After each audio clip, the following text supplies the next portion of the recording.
Hey, how's it going today? This is a special Friday live stream. Just the timing really works well for me to do one of these live calls on a Friday. Just to I don't talk, we'll chat about satellite TV and all things tech, I guess today. Um, I guess not a huge amount of news, I guess, in the world of satellite. I guess classic comedy, decades has become classic comedy, and that's about it. And you need a large C-band dish to be able to view that. Also, just in the chat here, you can call in. If you go to the YouTube link, there is a link in the description that will allow you to call in if you'd like to call in. What that does is it goes to a service called Restream, and that allows you to join this chat. You can have a webcam and have a microphone or decent quality microphone. You can do a whole test with that before you call in.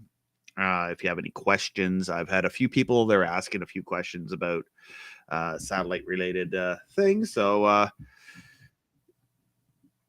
we have that. Just wanted to maybe go over. So making what people were telling me about this week. This is video over. Let's share my screen here. Window. Entire screen too. Yeah, let's use this. All right. There you go. Bring it up. There's this video this week there, this Save It for Parts guy. He did this video on his Cyberx CN 750 folding C-band satellite dish. Really neat. My opinion, is my mic up here? There we go. But what I saw in the video too is that he connected to the NASA channel, but the signal was flickering. Although I noticed in his video his GT media box is a little bit on the flaky side. He had one of those GT media meteors. I always recommend these Satheros. These are amazing. They're more expensive, but they work a lot better than what I've experienced with the GT media ones. But really cool. I wish they had this for my apartment building or something like that to put on my balcony. Umbrella C-band satellite dish. I remember hearing people talk about these before that they said that they weren't very good because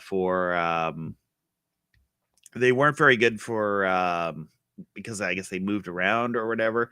And it's interesting in his video, he showed like the digital where NASA, you're able to pick up NASA. And I'm going to say that dish is about 6 feet because the Save It for Parts guy, probably he's like around 5, maybe 5'11", 6'3" or whatever. I'm not sure how tall that he is, but so like you stand to your average man. I imagine it's probably around a 6-footer. The way it opens up, I do wish there was a 10-footer because that's probably where you're gonna get more signal. And I wonder how much they move around, like because they're more of a flimsier portable material, and how much they would move around. But an interesting video, and that was kind of one of the things I thought we'd talk a little bit today is camping. We're going into the nice weather now, so you may want to bring your satellite dish outside and go camping or whatever. Something like that I'd love to have. It looks totally crazy with my tent trailer, although I guess it really would go with my tent trailer, is to have a C-band satellite dish. But mostly what I'm watching these days is news, and so for the most part I'm up on KU band for the news feeds. So make yourself a cup of coffee or have a Coke, and let's chat satellite. We're gonna open up the lines here. Somebody asked a question. Okay. And when will 13 East F start broadcasting? I don't know, but I can Google it for you. So, what was that satellite? Let me just. He said 13 East.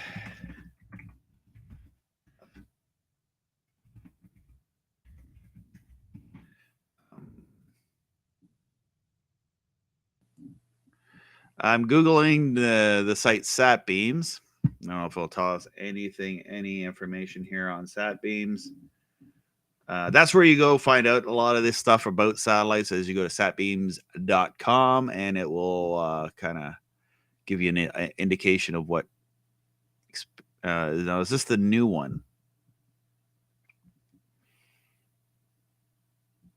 Not sure. It doesn't say, and you're not going to get any information here.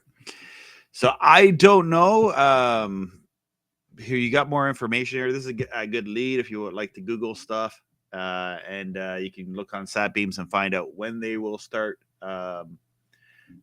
transmitting on that satellite. That's kind of on the different side of the planet than I am, but it's that's where you'd find out more information on the on satellites. There's a lot of satellites up there, even in North America, and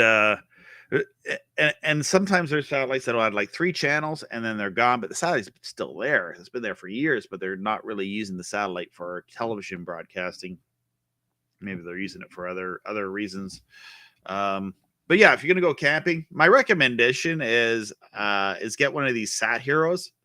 If you're really like, especially for camping, if you're going to take down a satellite dish and put it back up, because these meters are really good for finding like weak signal, especially if you're in like where there's trees and all that. So you don't want to mess around with any latency. That's what I would use. And I actually use that for setting, like, I've had a few opportunities where I've reviewed different LMBs for my CBand dish. So this has been a lot easier for like when you change the LMB and you're trying a different LMB or just setting up a satellite dish. This probably, even if I have like the cheaper Satheros that don't have the TV relay, but I like the TV relay. And this one's out of date. It doesn't do H.265, just the .264, but still it's scratched up. But I got it secondhand, but it still works. So we got joining us in the voice chat. You can call in and do this through the Restream link, which is in the YouTube description. Also, you could chat in the you could send a comment here, and I can bring you up like Mr. Brady here. You just added rewind and antenna TV channel for over the air in my market.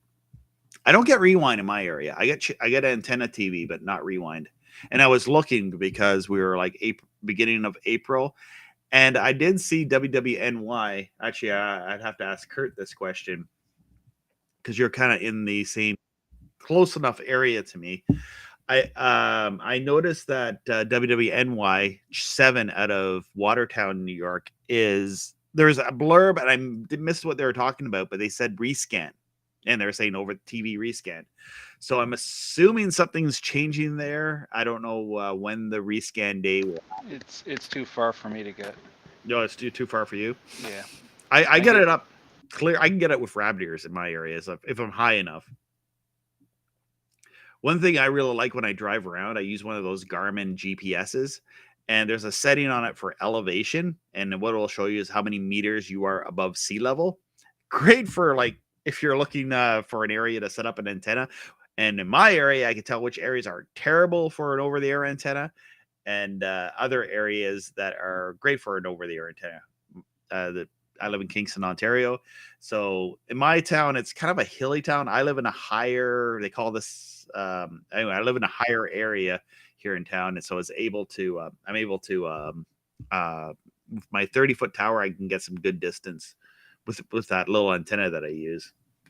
And it's a directional antenna. Everyone thinks it's a omnidirectional because it's round, but it's actually the antenna that I have has like it's like basically a Yagi that spins around. So you can change the positions on it. Definitely would like to upgrade it to a long deep fringe UHF because everything is UHF in my area for over the air broadcast.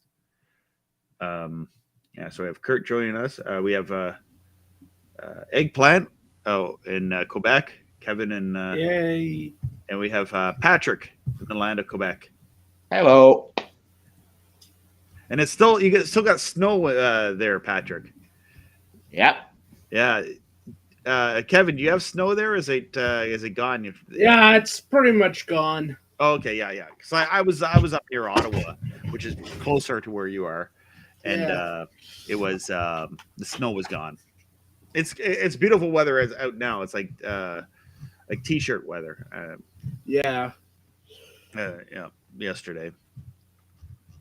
Unfortunately, we still have ice on my lake. Yeah. Same. Some of the lakes around here didn't even freeze over.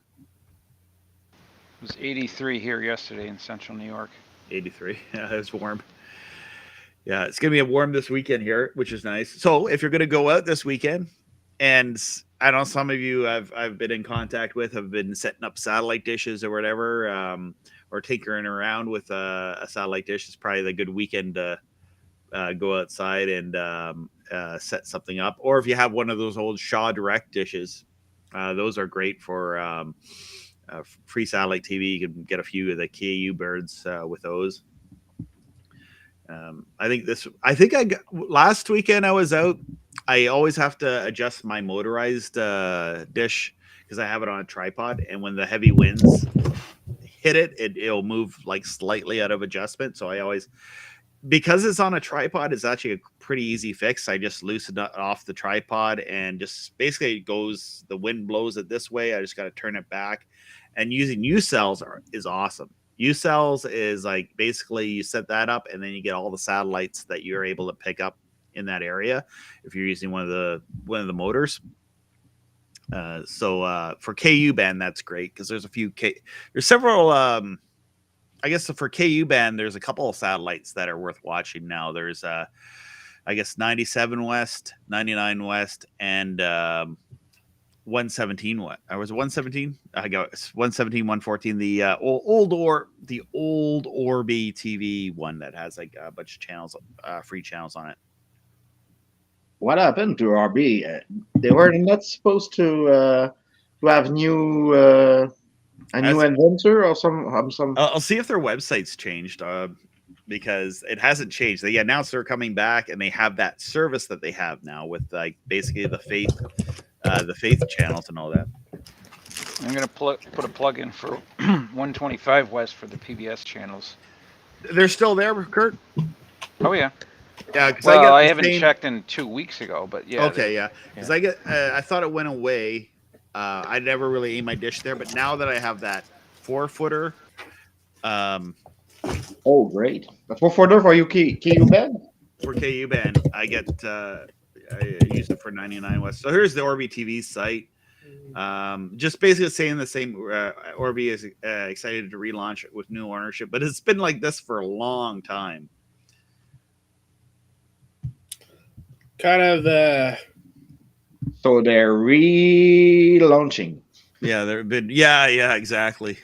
And basically they'll show the lineup, but it's like the same channels that are like they haven't updated this in a while.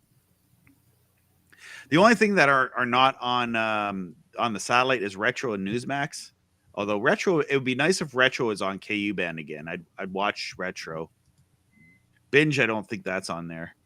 Great American Country. There is a country music channel. There's OAN Encore, which is like they'll show news from like a month past. Didn't they already like relaunch Orbi? Well, this has been it. They I guess they kind of did, but then they haven't really done like they just have like a handful, like this handful of channels, the channels that are essentially on. Here, let me look that up on like I'll go to Linksat. Actually, you know what? I'm gonna go to this one. I'll use TVROSat for their listings. But looking at the chart here, I'll know what I'm doing here. So what number was it? Was it maybe 113? 113? No, it's 117. No, it's 117. 117.8. It's a weird number that doesn't stick in my mind very well. It's called Eutelsat 117 Here's all the C-band channels. I'll scroll down to see what the KU band channels are. Most of the channels here are like Spanish. It's like the Mexican, Middle American. So yeah, here's where Orbi TV. It's the same transponder that used to be Orbi TV. And they have like a whole whack of channels here. There's a hunt channel. There's a few news channels, a few religious channels. There's a country music channel. What's the one that Heartland?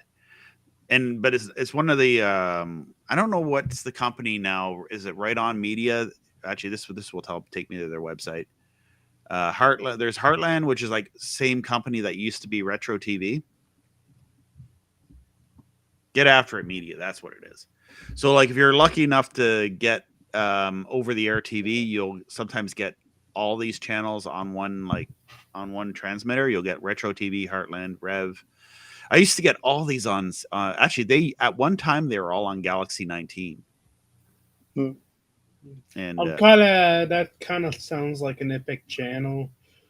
Dracula's Kung Fu Theater. Oh yeah, that's awesome.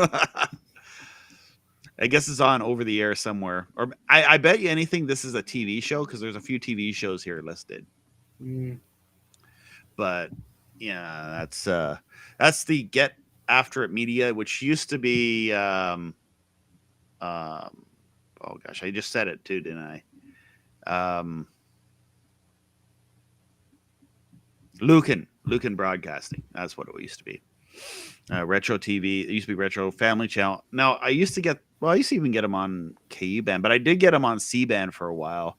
But with my 8-footer dish, and that's one thing about with C-band, the channels that might have a cluster of channels that I really want to see are on like you just happen to have like a 10-foot or larger dish. It's on a weak transponder.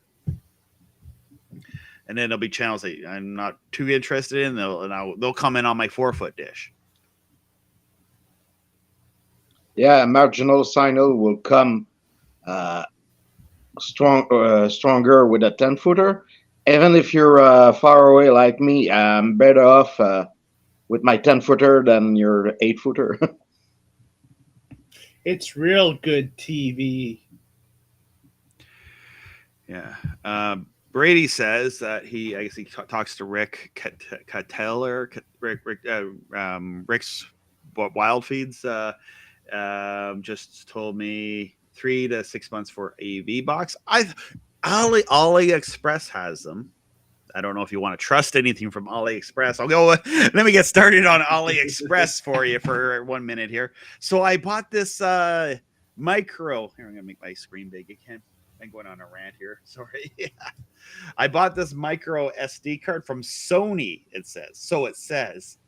SUNY?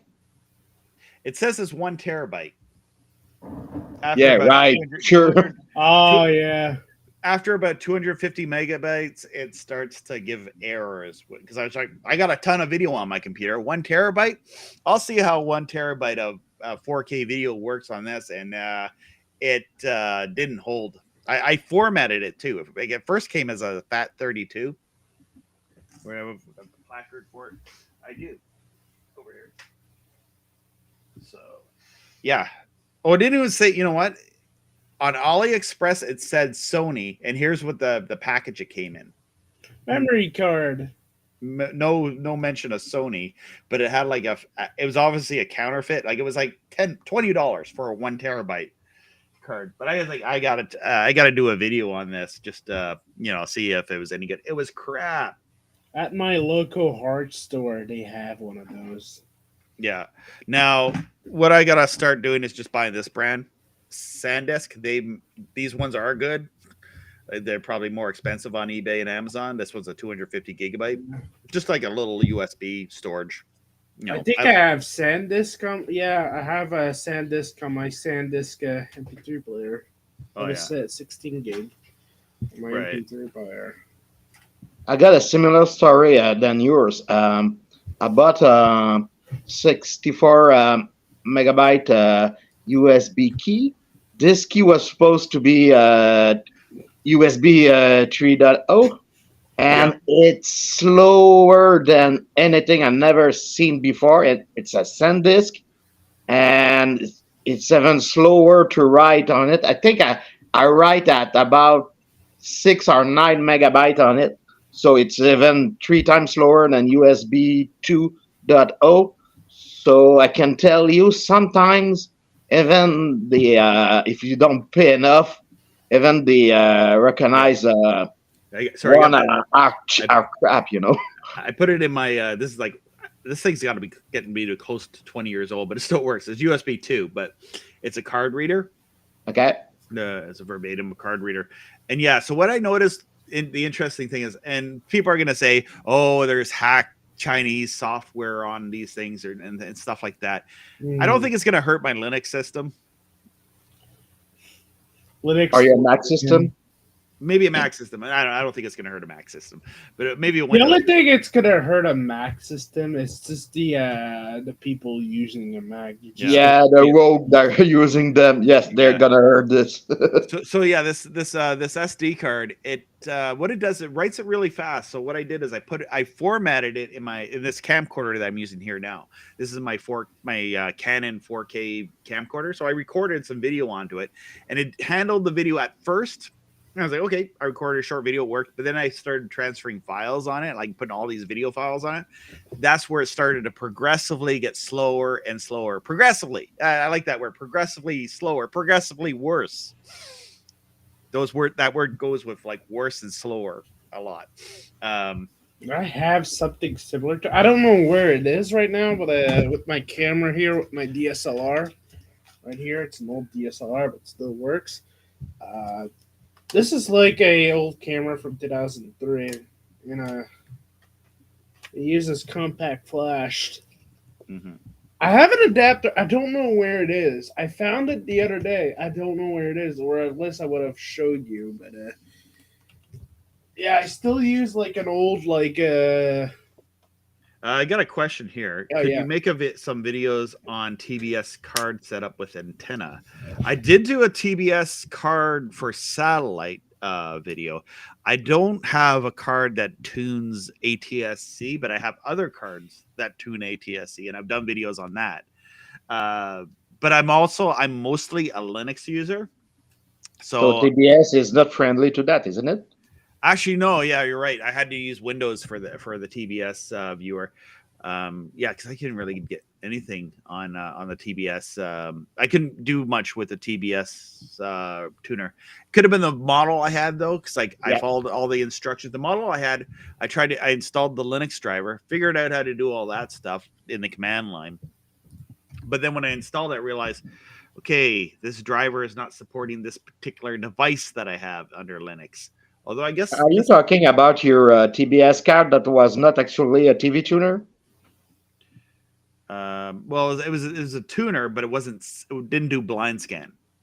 Yeah, because it was not actually made for to be a tuner in the way we're thinking here. It's not it's just to restream the stream, you know. Yeah.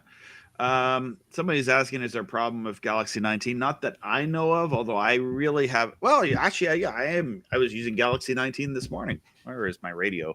I take my radio programs with me that I record off Galaxy 19, and using this radio here. And I just use an old satellite receiver to record radio programs and bring it with me on the go. Is that a digital recorder that has on? This thing is amazing. For $20, it's a digital recorder. It's a shortwave radio, and you can charge it with. Should I show everybody the little project I did? Yeah. Show your Bluetooth project. That you All right, there. so I'm gonna bring your video up here. All right, I'm gonna show my little project. I need to find my phone ball because I don't want to get copyrighted. Well, not copyrighted, but I don't want to give Robbie copyrighted. Hold on a minute. Where's my phone? Robbie gonna be striking me. There it is. This is the, as I like to call it, the realistic Bluetooth, which looks like an nary blue, like a ordinary like boombox. But on the side, I added a little mod here, which can do Bluetooth. And in the back here, you can also do aux ports. So I modified it. And also, this is all still functional, like the radio and everything. Yeah, it's cool though. That's like it's an old radio. I don't know how old is that, from the 90s or from the 80s? I believe from the 80s. So it's like It's 40 looked years to me old. like 89. Yeah. I don't have the date on it. It just says like realistic mod 14775. Oh, so it's from Radio Shack. Yeah, it would have been in those Yeah. catalogs when I did the catalog video for Radio Shack. Yeah. But Oh. the cassette doesn't work anymore. No, the cassette doesn't work. What I wanted to do originally was try to make the buttons press like Oh forward. yeah. That would be cool. Like if you could Yeah. have basically an old radio with switches and stuff that was a Bluetooth speaker. That was, But I couldn't really figure it out how to do it. I've done mine. I don't know if I reviewed it or not. These Bluetooth speaker things. So you plug the Bluetooth into your TV, or Yeah. plug the jack into your TV, and then wear Bluetooth headphones and like listen to your TV or your stereo or your computer, I guess. Not have to be wired up to it like this thing, and then choking you. You know about the CD trick, the blank CD trick you can do with your when you have a car radio that doesn't have Bluetooth on it. You could just play a blank CD, and you piggyback the output of the CD player inside it, and on the trace on the electronic board, and you piggyback it so that you put your Bluetooth a receiver, kind of little thing you can put. You can output the analog audio on it and tap the audio out of the CD inside. So you have a car with Bluetooth after this. I didn't know you could do that. Yeah, because inside the audio is analog to obviously to the amplifier. So before it's been amplified, you piggyback the audio on it and you play a blank CD with no sound. So you can actually make your car a Bluetooth car. Oh yeah. That's not gonna work in my car. The CD player doesn't even want to read the disc. It's just spit it out. Oh, There's a video on my channel. Brady asks, has anyone opened up DC2 in fixed key mode? I don't know what that is. I have a DigiCypher 2 server receiver thing, but I never was able to figure out how to get the video to play off of it. Like it shows me signal quality and all that, but I haven't figured out how to go in the server mode and like make the video work off the transponder to a server, I guess. What does it mean? What I think of the DC2 is it? What is it exactly? Is it? He's talking about DigiCypher, like how there's a lot of channels, because there is some channels on satellite that are in the clear DigiCypher. It's not just like it's but it's. You need a subscription. In any case, even if it's on the clear, you need a subscription. Subscription to other channel for that. It's a highly the DigiCypher stuff is like very highly proprietary. I think Motorola owns it. I'm not sure. But it changed. It doesn't exist anymore. Check your the compression scheme you have on Linksat, and you will find out that since we have 4K and the new HD, it's not DigiCypher anymore. Oh yeah, well they still have it listed as DigiCypher for HD programming. Yeah, I'm not sure. It's kind of very max or something like that. Check this out. Everything I view as DVC, DVB, digital video broadcast, which is DVB. What is DVB-S? Satellite, S for satellite.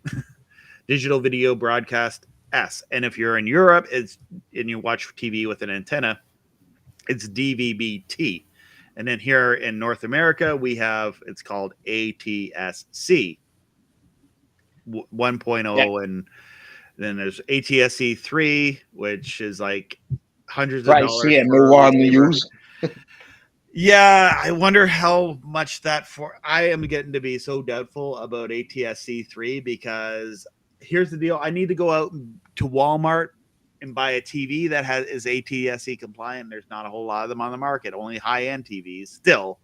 2023. This is the future, right? 2023. We're supposed to be flying around. Back to the Future in the 80s. We're supposed to be flying around in cars and all that, and we have TV with pixelation.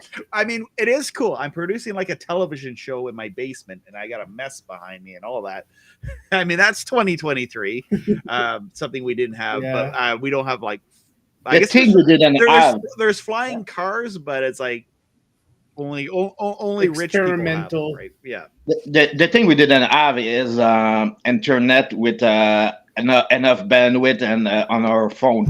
So I think that Eggplant gonna get my drift on this. I think that it's like you can compare it to Video Wave back in the day.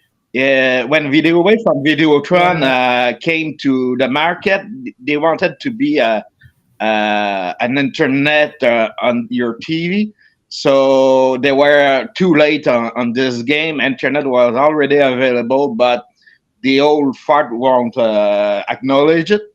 So I think with the ATSC 3.0 that aim at mobility kind of usage that is for your phone and stuff like that, so they're too late. The old fart are too late again. Everybody's phone, you gotta plug like some tuner, right? Have a big wall wart hanging out of your phone, or maybe something like that, at least with an antenna to make your phone into a antenna. They got to stream anyway. I'm surprised though. Like for mobile ATSC 3, the invention should be for a tuner is like basically make yourself like a portable HD home run for your car. So you use your car, you have an antenna. A little mobile antenna on the roof of your car for pulling in the over the. That's probably the practical way for it to actually work, but will that be like a consumer product? I don't know. And then just basically transfer it via Wi-Fi, because that's what I use my HD home run. It works awesomely. Where my HD home run, that's how I watch TV on my phone. I watch TV on my phone all the time. Same thing with the satellite receivers. Any open ATV satellite receiver has a web interface where you can view like your satellite channels. I watch it on my phone all the time. Basically, it's going to my satellite dish to my router to the satellite receiver, it's going to the satellite receiver to my router to my phone, and then I just walk around the house. It's probably that we don't see in the future enough, because the fact is that ATSC 3.0 will be useful when we won't drive anymore with our Tesla, so we can watch TV. Yeah, when there's I think that the cell phone companies aren't very friendly to ATSC 3, and they want you to pay for data. Yeah, they want you to pay for data and have you paying that $100 a month for your cell phone or whatever. I'm not paying that. I'm cheap. I'm not gonna pay that. I pay for the PC mobile still. It costs more, but it still is a lot cheaper than having mobile data on your phone. It's basically costs they charge out of my pay as you go $10 a month. So anyway, back on satellite. So I have a little warning here. If you hear crappy rap music, that's the people playing basketball. Don't play anything for longer than 9 seconds, I will say. Yeah. And wild feeds are sorry, somebody had a question here and I haven't gotten to it. Are wild feeds still around? Yes, they are. What satellites have the most wild feeds? I'd say, depending on what you want, news feeds, because a lot of them do. 87 West has a lot of news wild feeds, behind the scenes stuff. And, are they all KU band? A lot of them are KU band. That's where Oh. if you have a motorized KU band dish and you're interested in news feeds, there's a lot of them on KU band. So that's KU one of the band. fun things about KU band. And Yes, there's a few other satellites. I don't know. I haven't really been doing blind scanning with KU band as much as I used to. I guess I can do it more now because I got the motorized setup. But I haven't really, because usually when I find something, it's like not much going on. You have to sit and wait for them to start the broadcast. Like you see a lot of the wild feeds are a lot of like the reporters sitting there and looking at their phone and like talking smack to their producers and stuff. Like it's kind of interesting to see, right? Like, what I want to see is a beautiful woman picking his nose. yeah, you'll see that up there. And wild feed. Wild feeds are like the backhaul. So like when you watch news programming and they have like the reporter talking live to the studio back and forth, they usually do that via satellite. And then they'll play like a news broadcast. Nowadays they are doing this via they do it fiber optic and the cellular network. Yeah, the cellular. They don't hook a fiber optic wire up to their news truck. But I saw for events. They don't even have news vans anymore. They have news. If you have any kind of events, they will do that. You know, because you can get those on a KU band. What's that about KU band, Kevin? You could get those on KU band. Like with a Shaw Direct dish, you can watch like news feeds and stuff like that. So for Canadians and former Orbi TVs. That should be fun to watch. And I had someone asking me, and they're having a hard time with what's that American company? Direct TV. Yeah, they're using an old Direct TV dish, and then we're having problems mounting the. I think they got a new LMB for it, but they need that. Was it that 11-year-old kid that showed us that his setup where he did successfully mod a, and he said he didn't have too much trouble. I've tried it, and that's the reason why I recommend people buy this dish off of eBay. I think this kid did watch too much African CBand dish. Yeah, they figure it out, right? This is where, and that's not a bad price with inflation either. I mean, how much? It's 100. Well, that's the US though, eh? Oh yeah. So, my God, that's pricey. Yeah, it's gonna be over 200 Canadian. But this is a big dish, right? Is this a 39? Still 200 Canadian. You can't beat that. Yeah, but I mean, these were about a couple of years ago were $100 American. Yeah, and which is a good deal for these. These are like the kind of the KU dish that you want to get. A 39-inch. Yeah. Yeah, I don't even know if they're 39. I think this outfit here, Electronica, they grab parts and then they just throw it an order together because they just probably have a warehouse full of all sorts of stuff. And okay, satellite dish, what's this? Okay, I don't know for satellite. They have no idea what it's for. Probably it's like it's probably a warehouse where they do eBay, right? Or it's like a electronics store or whatever. Mm.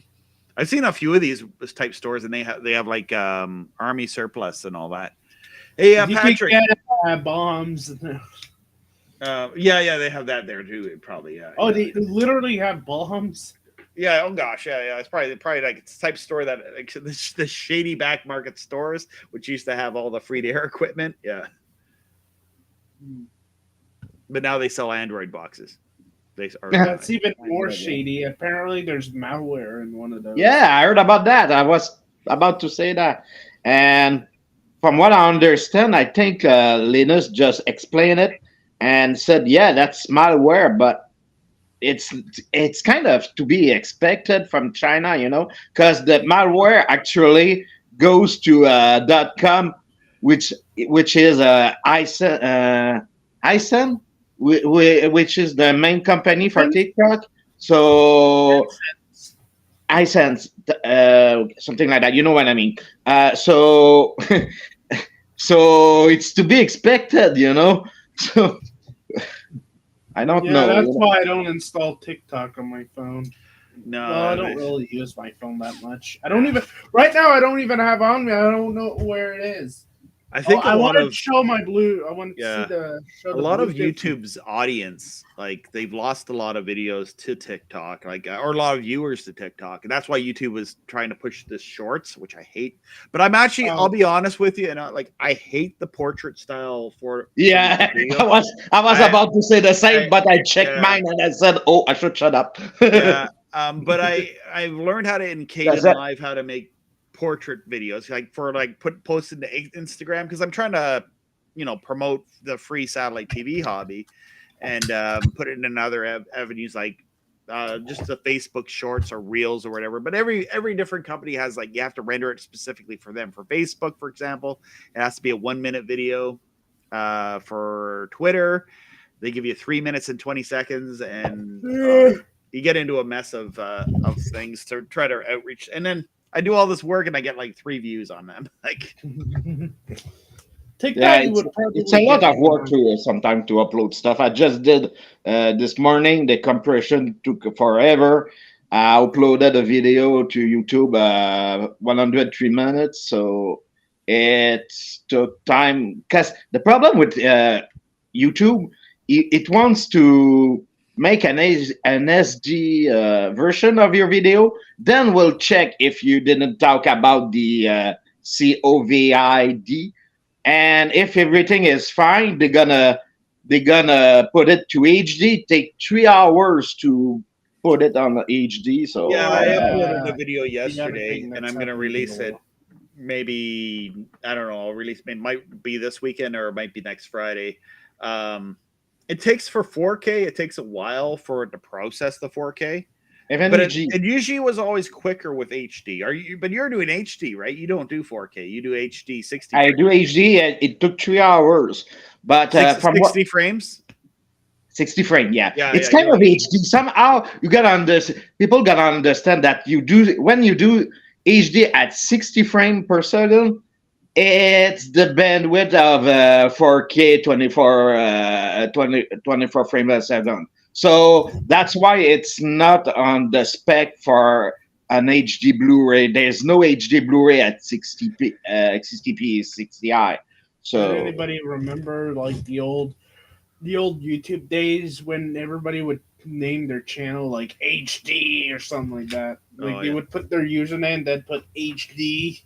Yeah, HD was done to death for a long time. Back on to satellite receivers. I'm just gonna. I've talked this before, but eBay is usually your best place. Like you need something like this Amiko satellite receiver. It's great for setup. This is like the one I recommend for for first starting. I have some other videos on my channels. There's a video where I talk about the OpenA TV ones, but the thing is, I don't know. Like, if you're not the most tech savvy, I kind of recommend one of these to start with. But I mean, with these, you get like your channels, and also if you're camping, and you have like a small monitor, but you don't want to buy like one of these. There, let me bring the video up here. You don't want to buy one of these meters. You can still use a satellite receiver to. Yeah, I would tell you that a receiver is better than than your tuner, because. Yeah, I think it's faster. I will say it's faster. This thing will work really, really well. Like, it's built for finding weak signals, and all that, and for tuning up the dish.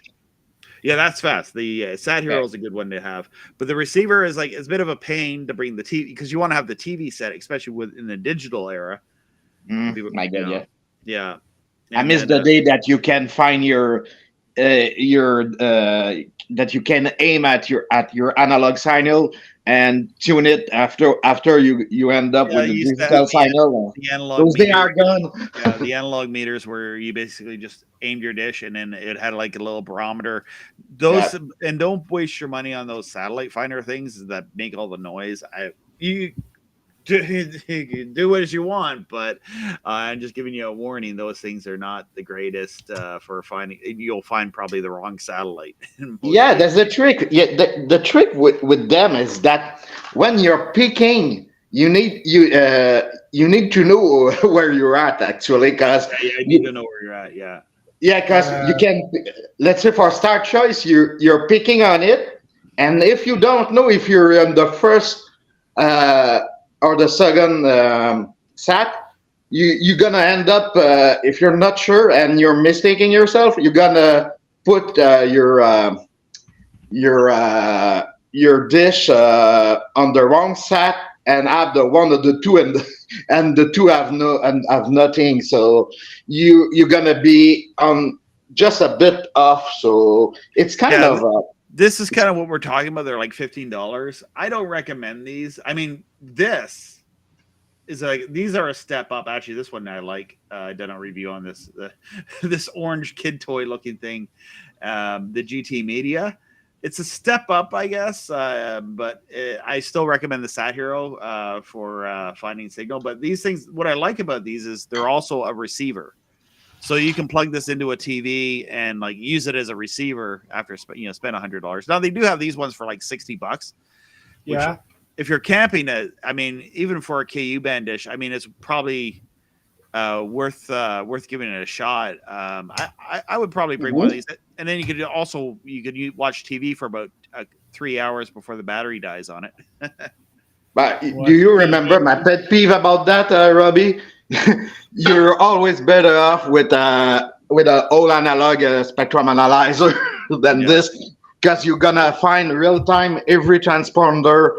You're gonna see every transponder of the satellite on your analog, and it's so great to use that to peak your sat. But something like this I like, where it looks like it's a 7-inch. What is it? 7-inch? Oh, this is a 10-inch. It's a 10-inch TV. So it's basically a portable TV that watches satellite TV. Is that so? Yeah, there's a set tuner in it. Oh yeah, I thought it was a car infotainment at first. Yeah, it looks like that. But I mean, the only thing is that the over-the-air tuner is for DVB-T, so it's like mainly for like Europe. See.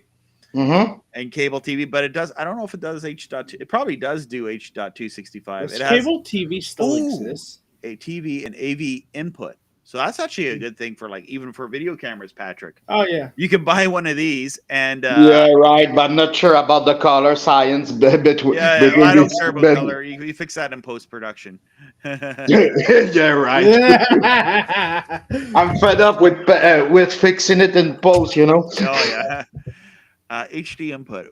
Is it an HD input? Oh yeah, it does have an HD input. So you can actually, it's a 10-inch portable TV, which I wonder how long the battery works on this thing. It won't. I have my own, which is only a reference monitor, and the color on it is incredible. Some of these satellite finders are really cool, especially for camping. So this is like a 10-inch TV, right? It might be something worthwhile for my tent trailer. You know what I have now for camping? This. What is that? I'll make you big there. You have your radio or your projector? Yeah, I bought a used projector for $60. I should really make a video talking about projectors and camping, and do it on a windy day where you're trying to watch a movie and your screen's blowing down. Okay, I got this thing behind me here. Whoops, it's not there anymore.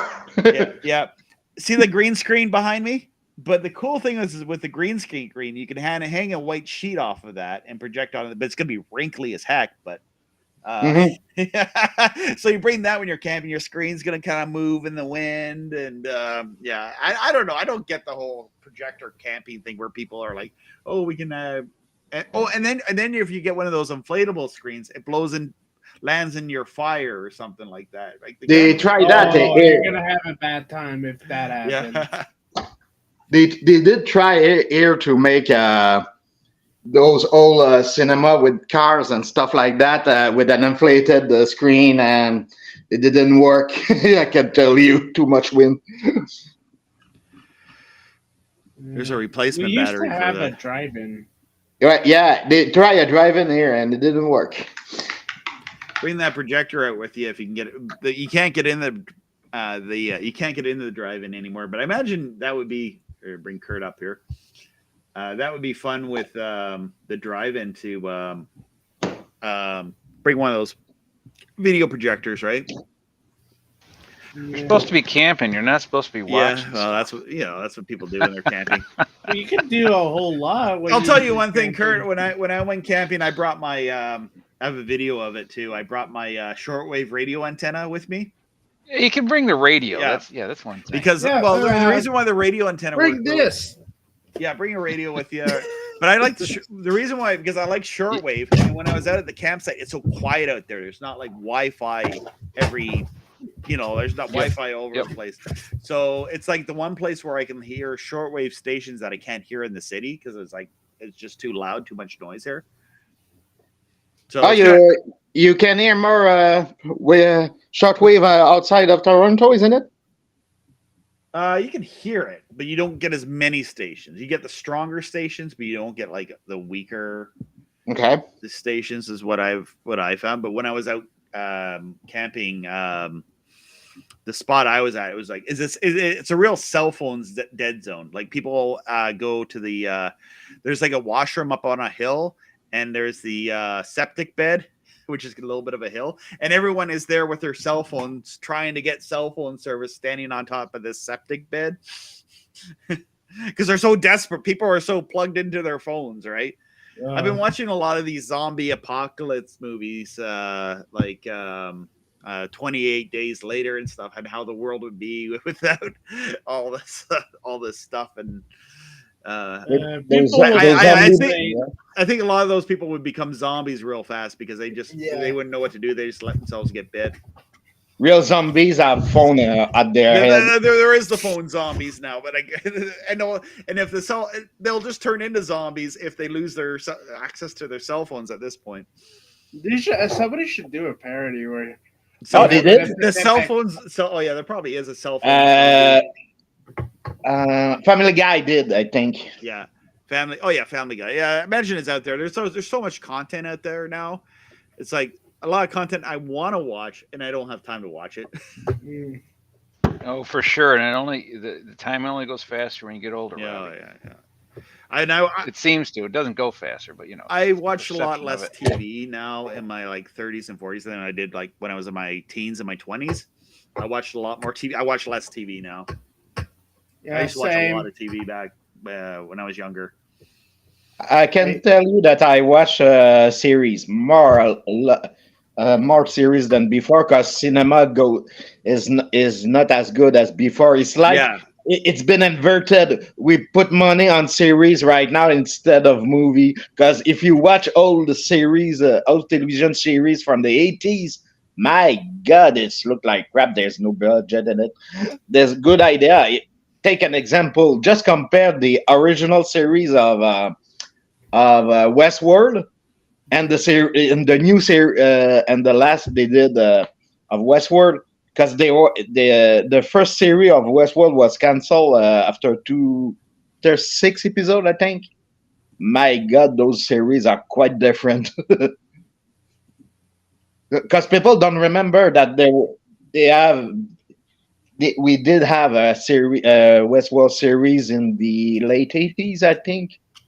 So, the budget are not the same. I would say that television series are not as they're better now than when say the older stuff from the 80s, and the movies were better in the 80s, but it's kind of flipped. They were better written, I will tell you. Better written, I'd agree. Yeah. There's not a whole lot of movies that I want to see, but there is series. Like I've been watching Mandalorian. I don't watch a whole lot of series or TVs, but I watch Mandalorian because I like Star Wars. I love that. I like the Cobra Kai. I haven't seen the later seasons of it because I've been too busy, but it's like that's one of the things I'd like to watch, but I just haven't gone and watched them. I've heard that they're not as good as the first 2 seasons, but I don't care. The first 2 seasons were really good anyway. They put them in a body bag.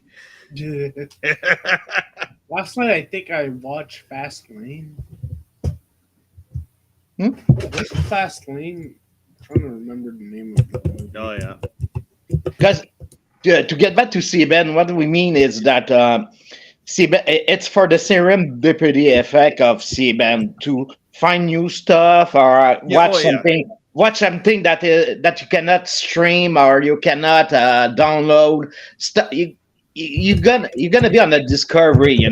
If you have precise stuff you Yeah. want to see, Well, with it's CBand, not the aim of Yeah. this hobby. it was always with CBand. You would see a channel on CBand first, right?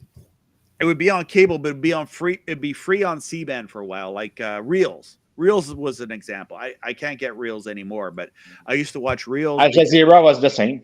Yeah. What's that? Al Jazeera, the news channel, it was free on actually it was free on KUBEN, but you know what I mean. Yeah. News channels are like that too. A Mm. lot of them, they're so like low right now, but I imagine if they get more popular, they may not be on. I don't know if they fall into that. But I mean, some of these newer news channels, they do know that cable is yesterday, and probably most of their audience is streaming.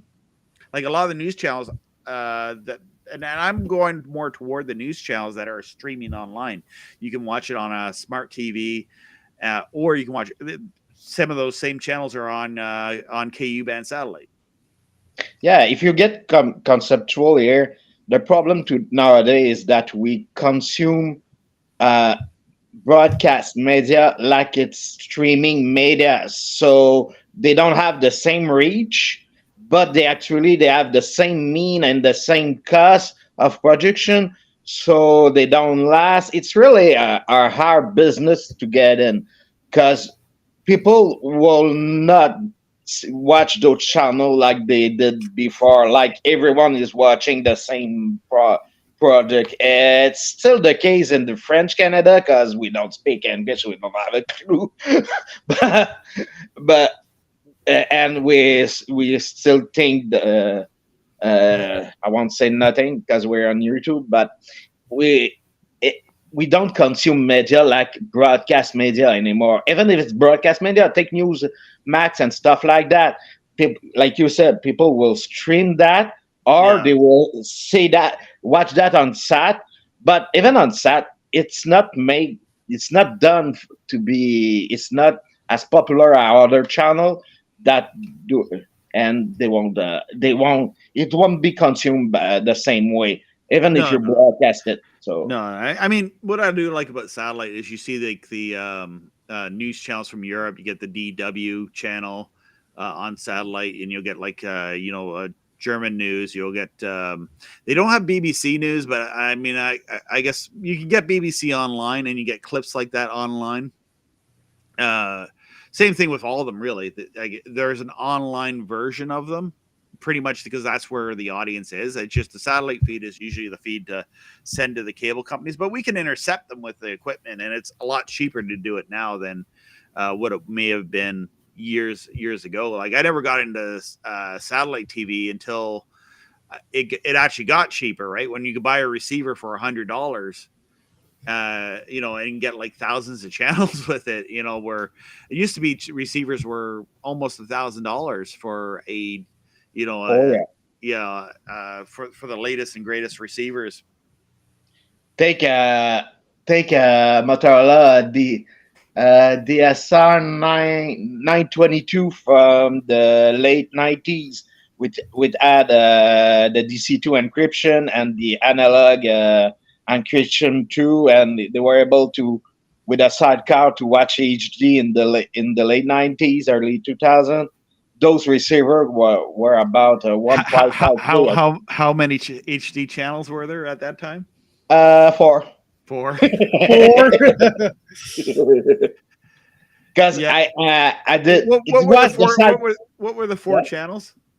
There was a channel that kind of grouping many programmation. Maybe I don't remember the name. It was a generic name. I heard something. And else. there were CBS, ABC, and stuff like that.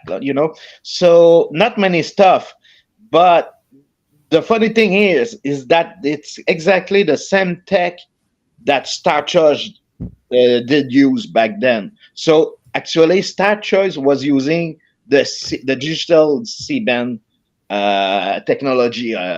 So the first HD receiver from Star Choice was an SD receiver, the 411, the DSR 401, but they put the same HD sidecar, an HD 200, that was used, the same one that was used with the CBand receiver. Oh So, yeah.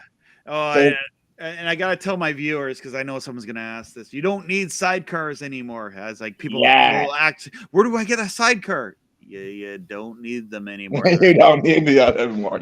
Yeah, no, I mean, yeah. There's like, I'll get that question. It's like, no, you don't need that anymore. It's just buy a receiver and digital receivers, even though they're small, they do They everything. work. They do digital. They work. They do what you need it to do.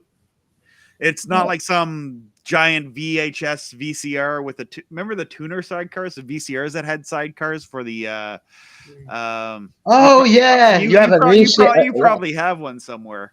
Yeah, it's like the original beta. Like so if you had a camcorder, you can bring you had the VCR pack you carry with you, and then when you brought the VCR home, you could plug it into your like tuner.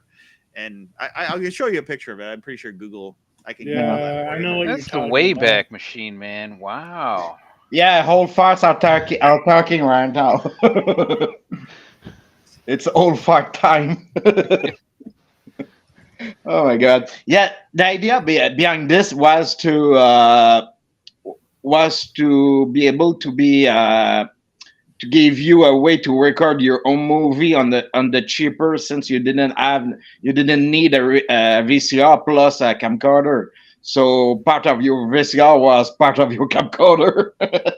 Stuff like that. And it was actually based on the idea of the Partapack that was actually a a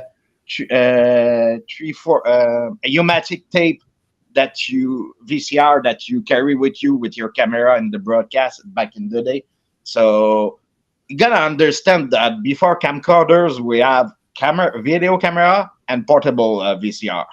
So what we're talking right now is a portable VCR that docks to a tuner. Even before that, you had like reel-to-reel like video. Yeah, it didn't really. Yeah, you're right. You're right. You made me think. I went to buy a old professional VHS, and the guy had exactly what you show me. Exactly what you're talking about. He rebuilt his Sony VTR. Real to real. The guys is digitizing a lot of stuff with old receiver, and I had the chance to see his stash, So this is kind of what I'm talking about here. Is like I don't know if this is VHS or beta. This type of thing is this thing is it's looking like VHS. Yeah, and then it had the pack, but this part here would connect to the VCR, so in a way. Yeah. And there's my old camcorder. You know what? I wonder if this is actually my old camcorder. The one on the right was my old camcorder. This is the one I have my pro. Oh, it's gone. I don't know. That not on the right, but on the left, whatever. Was my first camcorder in 1989. How much are they going for on eBay? Here's like a. Too much. They're going too much. Yeah, they're too much here. There's. Panasonic camcorder. Don't buy these, by the way. We're just looking at this for nostalgia. Talking about nostalgia, what I wanna have is an old full body Betacam SP. That will be great for nostalgia in my case, because I did video work back in the day, and I miss having a big ass camera. Yeah. Oh yeah. $99. $99. This is the camcorder I have. I have a picture of it, and I did weddings and stuff with the camera like this. Yeah. Funerals too. Funerals? You did video of funerals? Oh. Yeah, because not everyone could go to a funeral. Is it odd or not? Because I find it. I find it odd. It's kind of odd for me. A video of your funeral.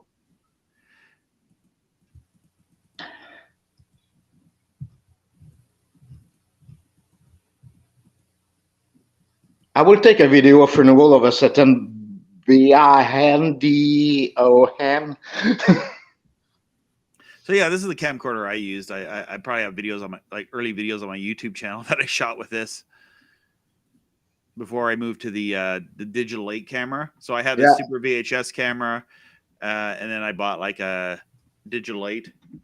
But people have to understand those were commercial SVHS camcorder. They were not professional SVHS camcorder. No, they weren't. They were commercial, yeah. But I mean, there were more at the time. They were more high end than, like, say, when you buy these things.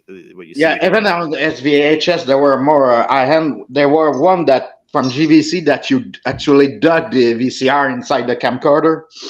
I had my friend. He was looking for one of these for transferring video. $39. This is actually probably worth something to transfer, and the reason why I would recommend is the Sony Handycam. Is the nice thing about these is they're high 8, but they're a digital. Is this a high 8 or a digital 8? Yeah, it's probably an high 8, but I see what you mean. You mean you get the digital. You use the camera to convert the analog to digital, but some people talk me about the compression scheme and the color compression scheme that you're gonna have a weird effects. Yeah, your home video user doesn't care about that. They just want to transfer. Okay. Yeah, sorry about that. I know what you mean. Sorry about that. Yeah. But where's the DVC? Digital 8. There we go. So the nice thing, okay, this one's probably about 140. I have one of these, but I had a friend, he was looking for a digital 8 camcorder. At least the Sony one I had. The cool thing about that was you can have 8mm tapes and high 8 tapes. It would play them back, and it had like a FireWire card. So the FireWire, you can capture FireWire video. So, yeah, but the FireWire you got is 411, and there's kind of a mismatch with 420 of DVDs and the MPEG we used to compress. So that was awful. Like what I used to find is I had the FireWire card, but it was like really. They didn't have deinterlace filters very well back 15 years ago. So you'd have it would look awful transferring them. I school a lot of people that was working with me back in the day, because I used to say there's broadcast people like me, and they are multimedia people, and those need to be schooled, because those problems you're talking about were coming all the time.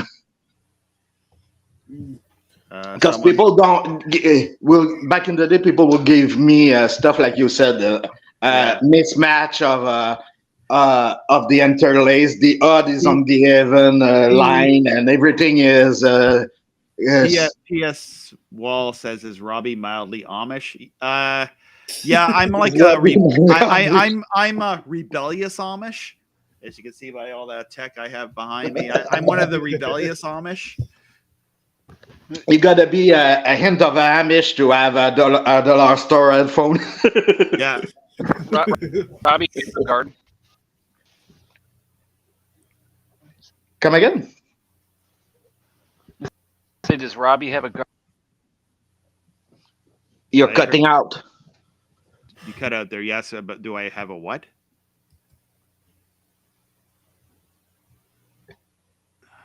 A garden. We lost him. I lost you there, Kurt. You're breaking up.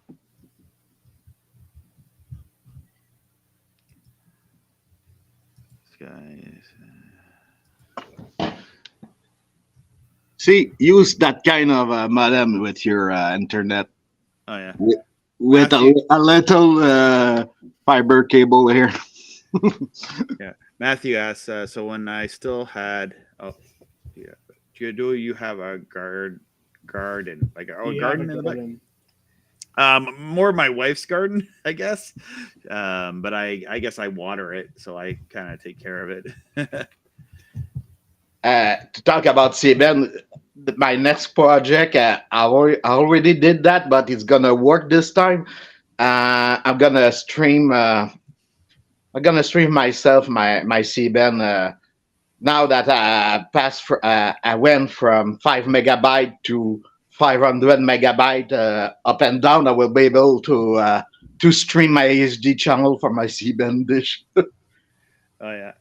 So someone was asking a question. So when I still had an FTA, you set up on a flat with an actual black back porch with a view of the sky. You needed to be able to pick. You used to be able to pick up music choice channel, audio only, no graphics. But I recorded three 9-hour VHSs. Yeah, that's one thing, and I think audio might still be around on some channels. So like they might be encrypted, but then the audio It's still encrypted. comes through on certain things. But a lot of the channels they still don't have the audio is encrypted as well. But I think there's been a few channels where you are able to get the audio. I remember back in the days of when wrestling pay-per-views were like $40, and you can go. This would be on cable.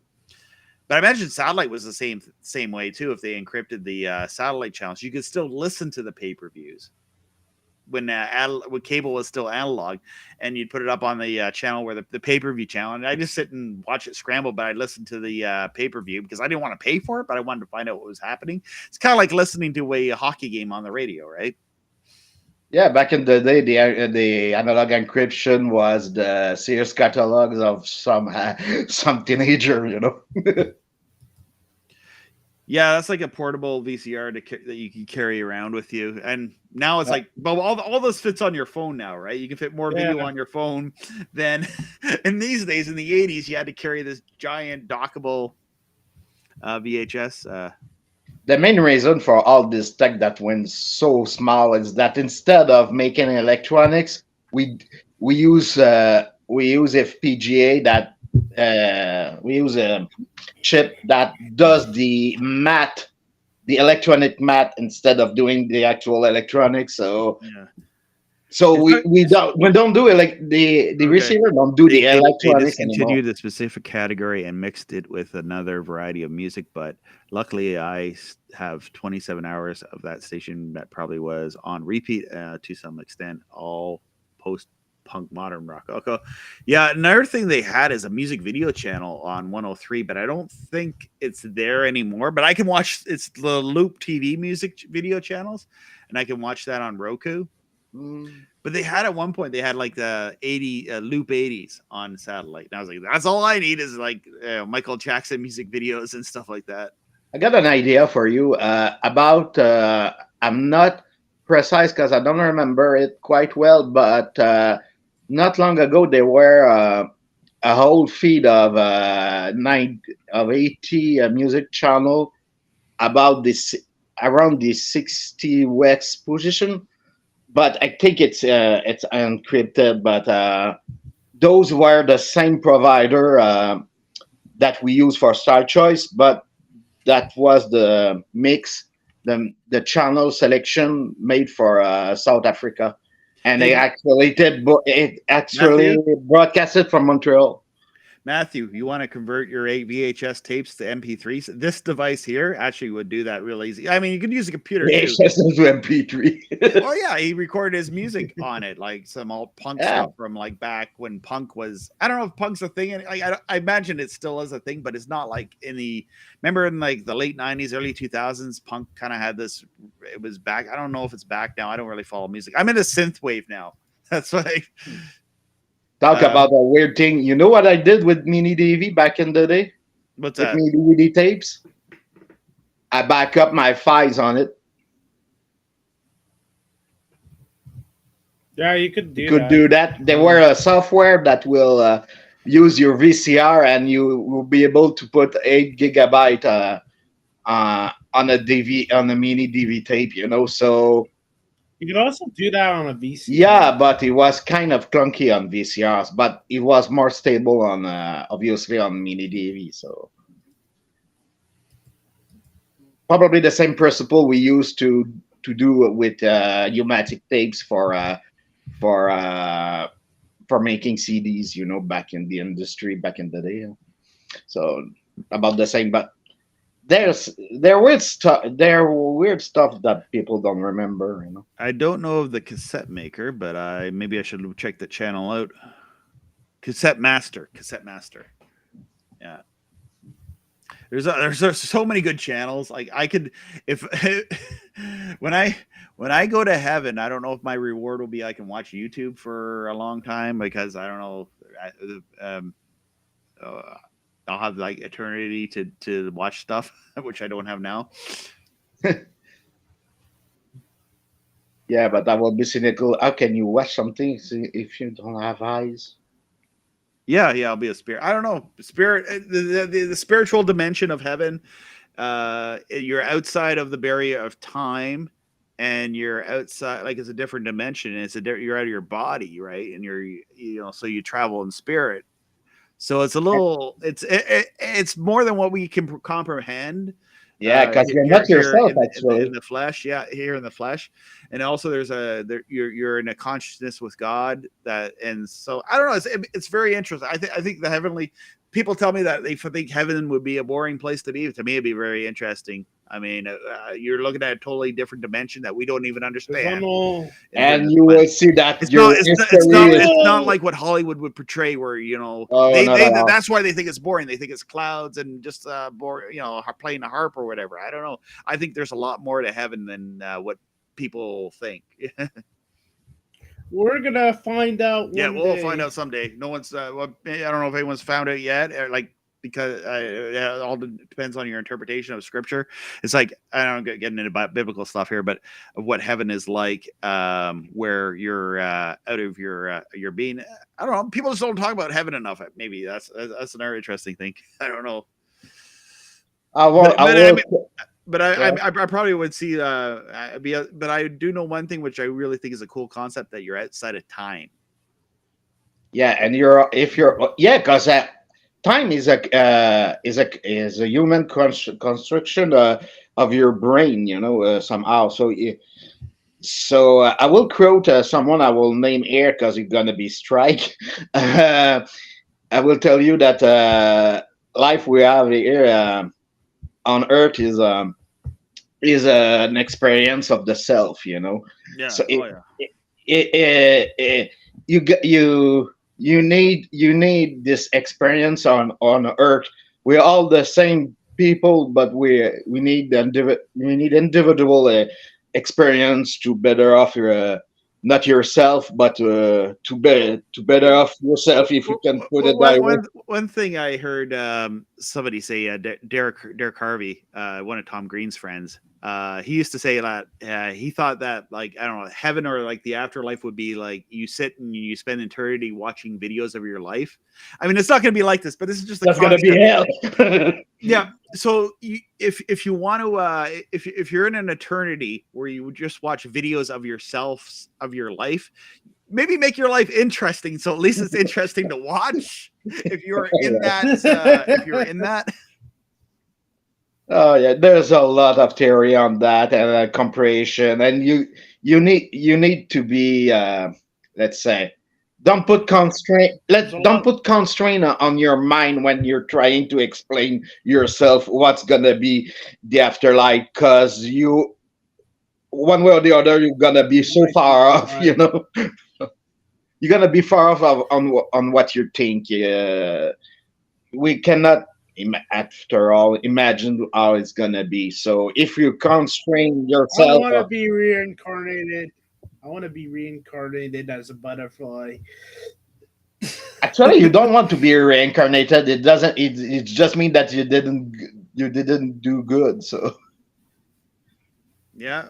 Well, you may be able to manifest and experience that. Who knows, right? Like in heaven, it's heaven, right? So maybe you can do whatever you want, and if you want to manifest an experience being a butterfly, maybe we don't know what that being out of this dimension. We're actually in a dimension now, which is like the earthly dimension. But and when we go into the worst dimension, yeah, it's for a lot of people, it is not so good, right? Like it's got we're under like a lot of constrictions here on the earth, where if you're outside of the dimension of Earth, or being in a dimension that we're in. But who knows if other dimensions are worse than this dimension? Because other dimensions are actually worse. Yes, for sure. When people talk about ghosts and jinns and stuff like that, and they want to find home when are haunted and stuff like that. They want to find UFOs and stuff like that. They're just going down in level of you know what I mean. So it's not good for you. The human is not meant to dabble with those entities, so it's not good for you. It's not a thing to do. That's why that's why we don't see them. They're all over the place. Actually, if you take the UFO guys and ask them to have the US the Russian army goggles, night goggles, and use that, you're gonna find out. There's a lot of stuff you don't see, actually UFO and stuff like that. But we're not there for that, No, I mean, I'm not too much into UFOs at this time. Like, I used to read books about UFOs. Not a great idea. Not a great idea to read books about UFO abductions and then go to bed.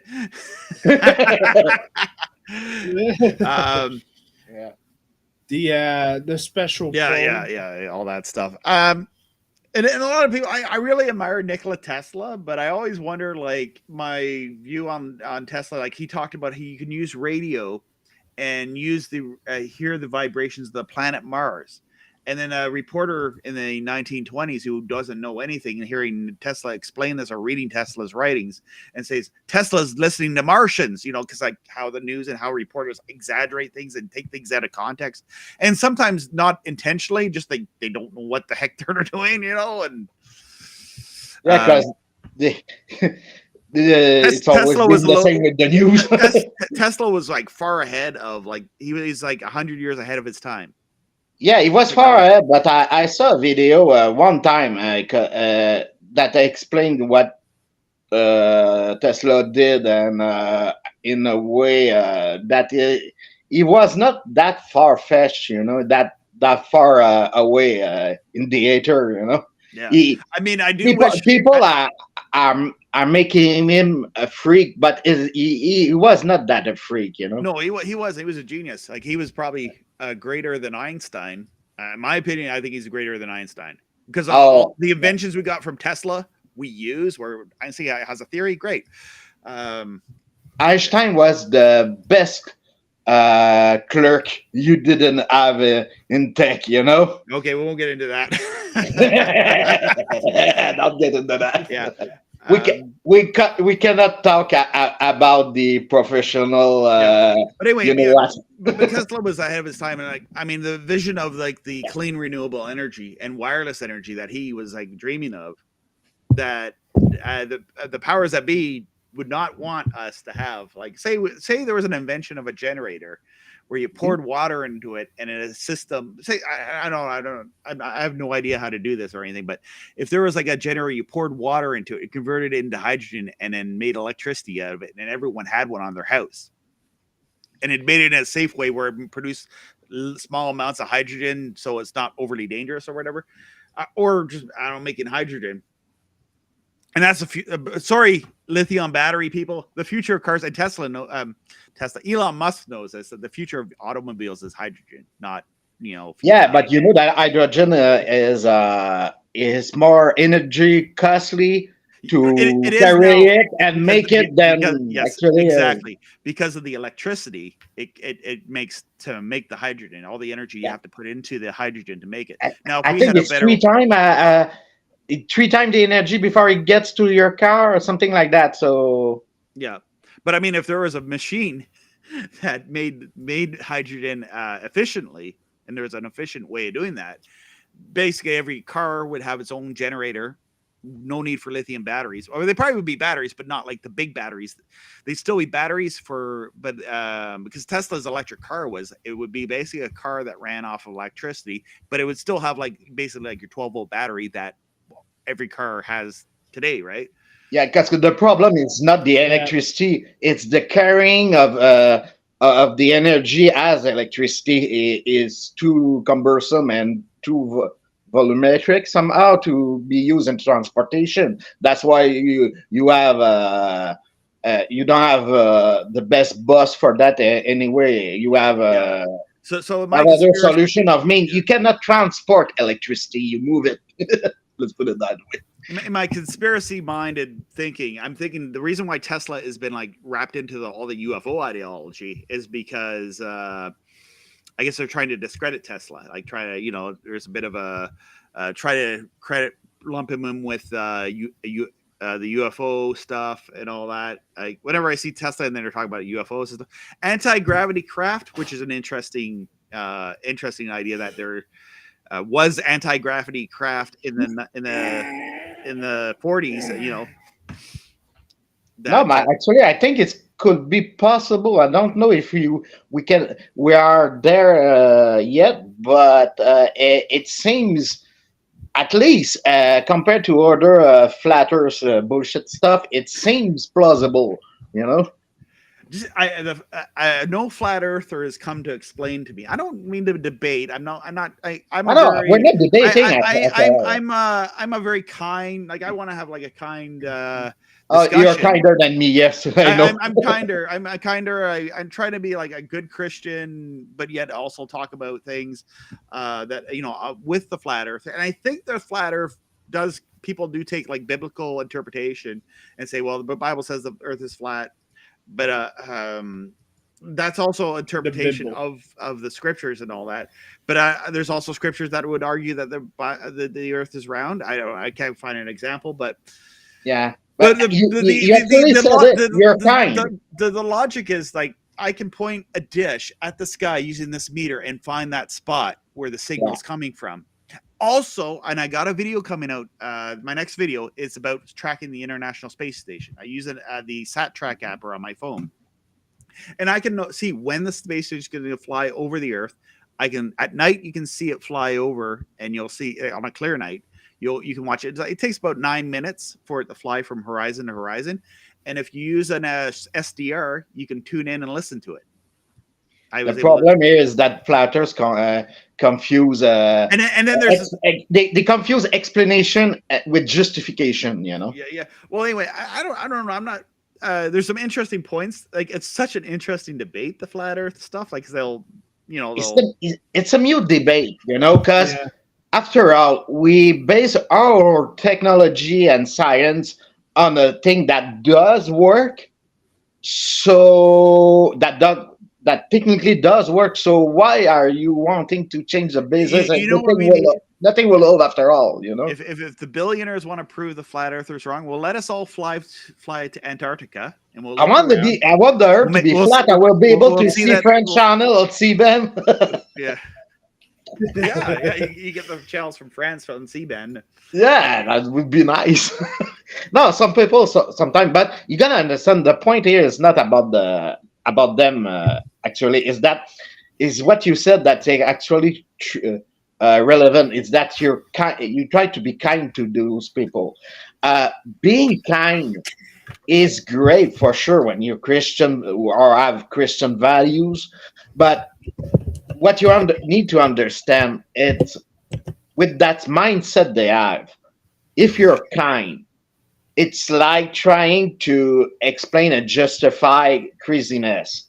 So you're gonna you turn out crazy explaining craziness, So being kind is kind of dangerous for your mind. I have found, I found in Proverbs, if you ever read Proverbs, there is sometimes it's repeated a lot in Proverbs, is when someone is BSing a lot, Proverbs doesn't really say, it says move away from that person, right? Like Proverbs is like they'll pull you down into their foolishness or into their double-mindedness. So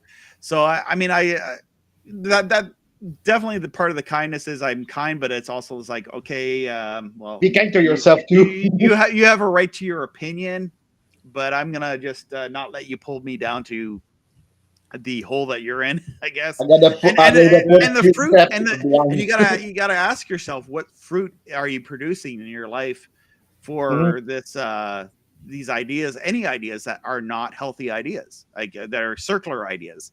Like, so I know a lot of people that are in a circular mentality. It's always back to the same spot, and they don't seem to get out of that circularness. And to do that, I think you need to do a repentance of your thoughts, change your thoughts to a better way of being. You always need to better off yourself in every way possible. So that's the thing you gotta aim from a young age, and that way you're gonna be open mind, but at the same time you won't be open to bullshit. So Yeah. Anyway, it's 11:30, so we yeah, gotta already. end this. Thank you guys for joining in today. Welcome. It's been one comment here is I didn't get to read this. The reason why I'm pushing battery cars is not for to squeeze money into the market to people mainstream with hydrogen and nuclear. I mean, yeah, I think there's so many better ways for energy than what we currently have. My prayer is that our minds will be open as humans once we get through what we got to get through, and eventually we'll get to that where every household's making their own energy. You can basically do farming and growing. Everything would be done locally. But I'm not talking about a forced 15-minute city thing, which I know will totally that will blow up in the government's face when they try to implement that. So when they implement that, it's not going to work. But I mean, with the technology changing, where it would give us freedom. I mean, the sky's the limit with that. When we have that. Anyway, guys, I got to hang up here. Thank you so much for joining today and over the weekend. I'm gonna just move the dish, spin the dish. I'm like the friendly giant, except I'm not the friendly giant satellite dish guy. Instead of closing the drawbridge, I move my dish, and we end the show. All right, thanks for joining. Bye, everyone. See you guys. Bye.